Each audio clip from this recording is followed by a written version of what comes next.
Hello hi नमस्कार. Welcome back to my channel. माझ्या चॅनलमध्ये तुमचं पुन्हा एकदा स्वागत आहे. तर चला, घरात बसून ना काहीतरी नवीन सुरुवात करायची म्हणून मी सुरू केलं. हे वुलन मॅट रांगोळी सध्या खूप ट्रेंडिंगला चाललं आहे ना, तर मग मी धागा खूप शोधायचा प्रयत्न केला, पण आमच्या इथं काही मला धागा भेटलाच नाही. म्हणजे जिथं आता आम्ही राहतो ना, तिथं भरपूर दुकानं फिरले बरं का मी पोरांना घेऊन. तर पोरांना घेऊन भरपूर दुकानं फिरले, त्यात छोटा काकला, नंतर मोठा हाताला धरून वगैरे. पण आमच्या इथं काही ते सामान म्हणजे अवेलेबल नाहीच झालं. तर एक दोन दुकानात होतं, पण ते छोटं छोटं एकदम छोटं छोटं पॅकेट ते करून ठेवलेले असतात ना, ते पण इतके महाग ना, 25 रुपयाला तेवढं छोटं पॅकेट वगैरे असं होतं. तर मग मी होलसेल दुकानात गेले. त्या काकांना विचारलं तर त्यांच्याकडे होता लोकरचा धागा होता. तर आता म्हटलं काय करायचं, तर मग त्यांना मी बोलले की तुम्ही अवेलेबल करून द्याल का मला, म्हणजे तुम्ही घेऊन आणून द्याल का. आता काहीतरी नवीन सुरुवात करायची होती, त्यामुळं मी पहिल्यांदा जास्त जास्त त्यांना धागा आणायला लावला बरं का. आणि मग त्यांना आणायला सांगितलं, तर ते बोलले की आज काय नाही भेटणार, तुम्ही नंबर घेऊन जावा, मी तुम्हाला तिथं गेल्यानंतर कलर वगैरे पाठवतो आणि नंतर मला तुम्ही रिटर्न पाठवा की मला हा कलर पाहिजे, तो कलर पाहिजे, किंवा किती कलर पाहिजेत वगैरे काय. तर त्यांना मी तसं काही सांगितलंच नाही. त्यांना बोलले की मला फक्त भरपूर कलर पाहिजेत आणि कलर पण तुम्ही घेऊन या, किंवा मग तिथं गेल्यानंतर फोटो पाठवा म्हणून. मग त्यांनी भरपूर कलर घेऊन म्हणजे कलर आणले त्यांनी. तर मग आणल्यानंतर फोन वगैरे केला, मग मी जाऊन आणलं. तर तर आता सांगण्याचा उद्देश म्हणजे हा कसा आहे ना, इथं आमच्या इथं अजून हे काहीच नाही चालू आहे की उलन मॅट रांगोळीचं. मग मी बोलले चला आपण एक नवीन सुरुवात करूया आणि सोशल मीडियावर वगैरे टाकल्यानंतर जशा ऑर्डर येतील तसं आपण बनवून देऊयाच त्यांना, पॅकेजिंग वगैरे करून. तर तसा काही विचार केलेला नव्हता.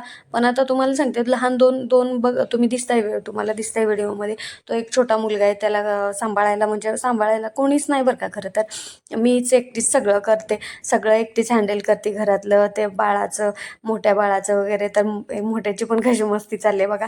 तर काहीतरी तरी पण एक मनात असतं ना की बाबांनो, मला काहीतरी कमवायचं आहे, मला काहीतरी करायचं आहे, मला काहीतरी करून दाखवायचं आहे. किंवा घरात बसून जेवढा पण थोडाफार वेळ भेटेल ना, तेवढा वेळ मी कशात तरी कामात गुंतवून ठेवून एक सुरुवात करावी, काहीतरी करायला घ्यावं, मुलं घेऊन काहीतरी आपण व्यवस्थित काहीतरी करावं असं चाललं होतं. पण ठीक आहे, हे उलन मॅटचं पण मी आणलं, सगळं मला साहित्य पण भेटलं. पण रेक्झिन आता, अरे प्रश्न हाच आहे की रेक्झिन कुठं भेटेल. आता रेक्झिन तेवढं माझ्याकडे अवेलेबल नाही आहे. तर आता ते रेक्झिन अवेलेबल करण्यासाठी ते आता दुकानं शोधावी लागतील वगैरे. तर आता बघू रेक्झिन मिळतंय कसं, काय होतंय काय नाही ते. तर आता पूर्णपणे धागा तर अवेलेबल झालेला आहे. त्यात कलर काय अजून नाही आहेत, ते पण कलर त्यांना आणायला सांगितलेत. तर एक नवीन सुरुवात केली की बाबांनो, जाऊ द्या, घरात बसून म्हणजे जेवढा वेळ मिळेल ना तेवढ्या वेळात आपण आपल्याला स्वतःला कामामध्ये गुंतवून घेतलं पाहिजे. म्हणजे मुलं बाळं वगैरे ते आहेच, छोटा पण तसाच आहे, मोठा पण तसाच आहे. आता छोटा पण बसायला लागलाय वगैरे, त्याच्यामुळं.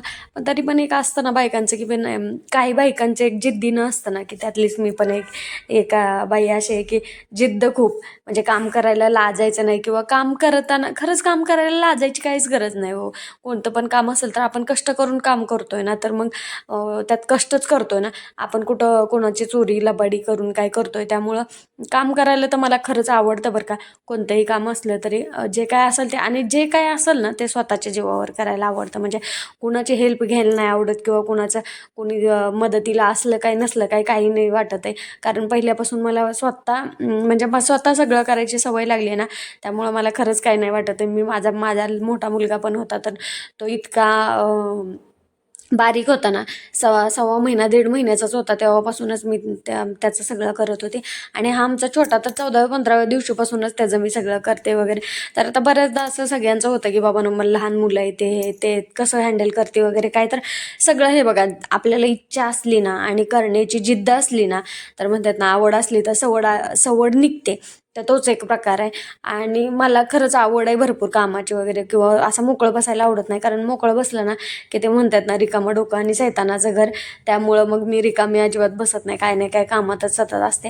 कारण कामात असलं की आपलं पण मन लागून जातं, आपलं पण टाईम निघून जातो. आणि आहेच ना मोकळ्या वेळेत मुलं वगैरे, त्यांचं पण आहे ना, मुलगा शाळेत जातो, हे मोठा बारका आहे हे, त्यामुळं पोरांकडे पण लक्ष वगैरे असते. पण त्यातनं पण असं घरात बसून असं वाटतं काय नाही काय करत राहावं. करावं, त्याच्यामुळं सगळी धडपड चाललेली असते आणि त्याच्यातून 4 पैसे भेटतात पण. मग 4 पैसे भेटतात तर मग कशाला उगाच बसून टाईमपास करायचा हे माझं धोरण जातं बरं का. आणि तसा तर थोडाफार होतच असतो टाईमपास. पण आता हे उलन मॅटचं पण चालू केलं आहे, एक इंटरेस्टिंग वाटतंय बरं का, चांगलं वाटतंय वगैरे. आता बघू ह्याला किती रिस्पॉन्स मिळतो वगैरे काय. तर चला, हीच फक्त माझी नवीन सुरुवात होती आणि आता मुलं घेत घेत जसं शक्य होईल ना तसं बघायचं. आता जसं शक्य होईल तसं करत राहायचं. आपण आपलं कष्ट करत राहायचं, शेवटी सगळं फळ द्यायचं, यश द्यायचं वगैरे ते सगळं देवाच्या हातात आहे. किंवा म्हणतात ना, जे आपल्याला मिळायचं ना तेवढंच मिळत राहतं. त्यामुळे जास्त काही लोड घ्यायचा नाही आणि आपण आपलं काम सुरू ठेवत राहायचं फक्त. तर चला, व्हिडिओ आवडल्यास नक्की लाईक करा, चॅनलला सबस्क्राईब करा. धन्यवाद. आणि व्हिडिओ शेअर करायला विसरू नका, कारण आणि व्हिडिओला खरंच लाईक करा, म्हणजे तुमच्या एका लाईकने ना आम्हाला खूप सारा सपोर्ट मिळतो. आणि जर लाईक आपल्या व्हिडिओला आले ना तर मग व्हिडिओ ट्रेंडिंगला पण जाण्याची शक्यता असते भरपूर लाईक आल्यानंतर. तर हे बघा, हे पोरं बाळं वगैरे होतच राहतात, पण आपण कामाकडे पण लक्ष दिलं पाहिजे, काम पण बघितलं पाहिजे. तर चलो बाय. व्हिडिओ आवडल्यास नक्की लाईक करा, चॅनलला सबस्क्राईब करा. धन्यवाद.